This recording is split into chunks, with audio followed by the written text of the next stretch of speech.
What a game, but Charlie Austin, was it game of the season so far? I think so. I think from the neutral point of view anyway, it was a game of the season so far. Goals, what you'd want. I think the interesting bit was the vulnerability of Manchester United defensively.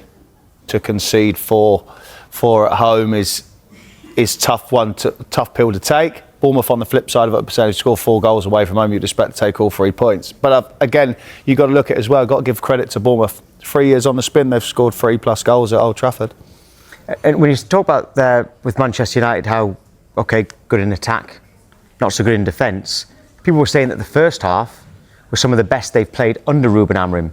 But of course, they still didn't get the win. I think kind of see both sides to everything here. Yeah, you can, but I think that just shows, like you say, that's been Ruben Amorim's tenure at Manchester United, how the performances have been. At the start of the first half, they were really good and exciting to watch.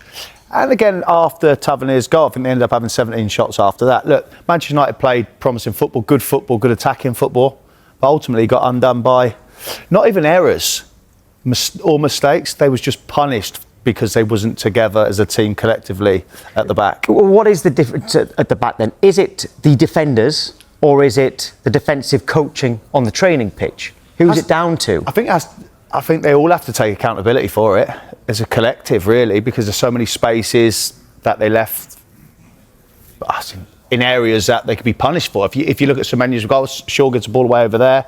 It goes through, Semenya scores. But even Evan Nilsson's goal, a touch, a great finish. It's just them gaps. Could they be tighter in certain situations? But everything comes through the centre of the pitch.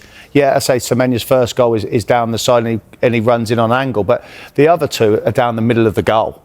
Free kick there from Tavernier. You've also got to look at, everyone can say about Lamin what he done with the wall, but you've got to look at the position of Bruno Fernandes and Matheus Cunha in that side of it also.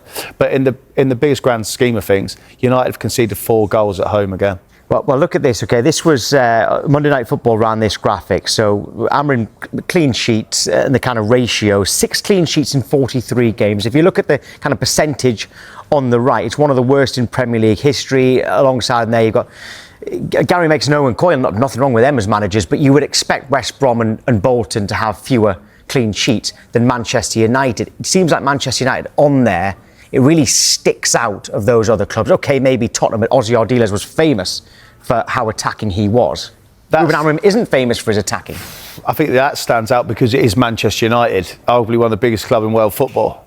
So whatever page, any stat you throw at Manchester United on it, it's going to be alarming and everyone's going to open their eyes to it. I think you look at it now, it is just one thing after another. They are taking steps forward in certain directions, but in others they're not moving anywhere. And defensively, they aren't great. So we can talk about how well they are doing attackingly. They've got Matheus Cunha, looks like an out-and-out Manchester United player. Brian Mbeumo, them two linking up really well. Bruno Fernandes is himself arguably he's going to go down as a Premier League legend. He is for what he has done, but he's a clutch player for Manchester United. Defensively, though, they are short. Right, well, also on Monday Night Football, Jamie Carragher had some interesting comments about Bruno Fernandes following his stunning free kick. Listen to this. Bruno Fernandes, among others, decided to have his say in the game. First time since 2012 that we've seen a direct free kick scored by both sides in the same game. What a strike, Jamie. Amazing. Listen, he's just a brilliant player, isn't he? You know, he has his critics, but it's not for his football. I mean, you think of the goals and the assists he's got. And if he had a few more trophies, if he won a Premier League or maybe a Champions League with Manchester, we're probably talking about one of the greatest sort of foreign players certainly to come to our shores. But because he hasn't quite got that, but his numbers stack up as much as anybody's.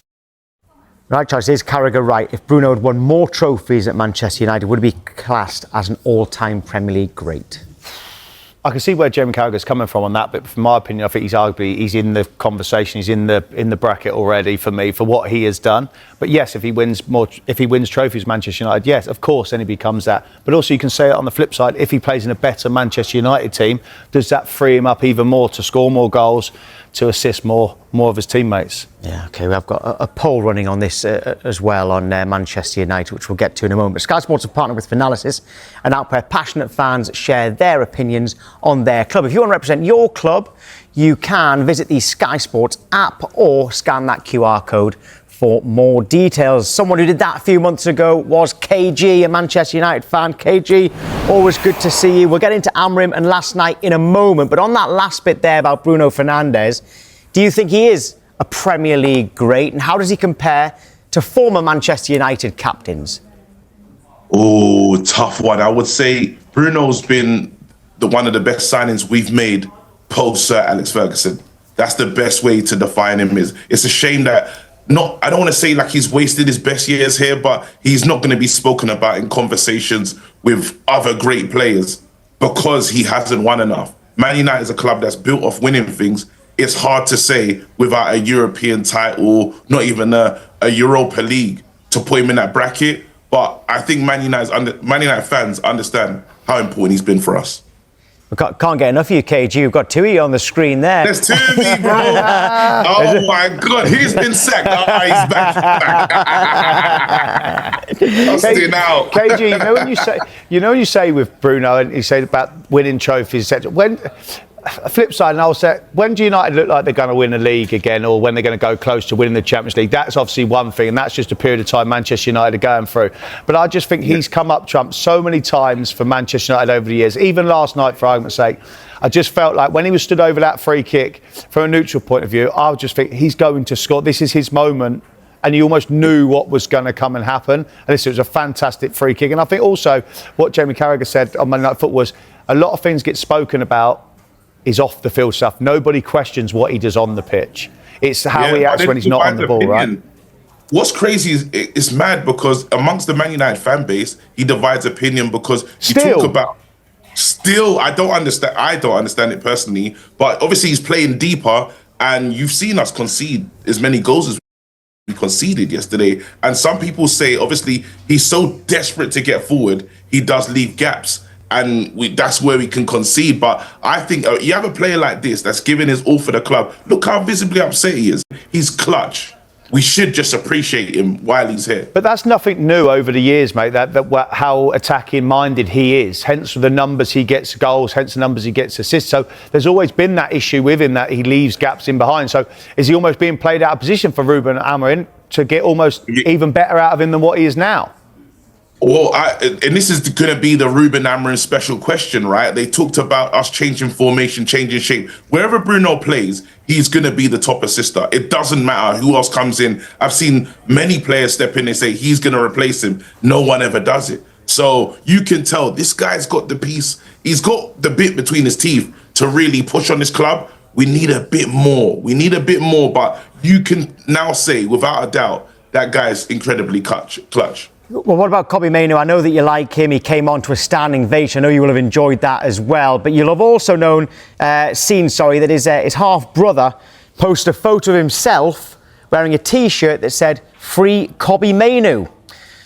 And guess what Jordan does? He takes that Love Island energy to Man United. No one needs to see him do that. Imagine Casemiro's got a yellow card now. He doesn't. He's not going to be in the team. This is your brother's moment. End of the day, people have to wait. You get your opportunity, you must take it. This has been the absolute stupidest move that anyone could do. I don't know who was advising him, but it just reeks of ego. Yes, sir. KG, no one's advising him. That is self-branding, my friend. That is self-branding. That is him putting himself out there above his brother. All that. I'm not sure he's spoken if he has spoken to him. It's even worse if they've agreed it. That's what I'm saying. But even worse, that is down to full self-branding, not respecting his brother, not respecting that his brother plays for Manchester United, and not realising the situation that he's in. You need to remember, you are the half brother that went on Love Island, and that is it. Respect the situation that Kobbie Mainoo plays for Manchester United, arguably one of the biggest clubs in world football. If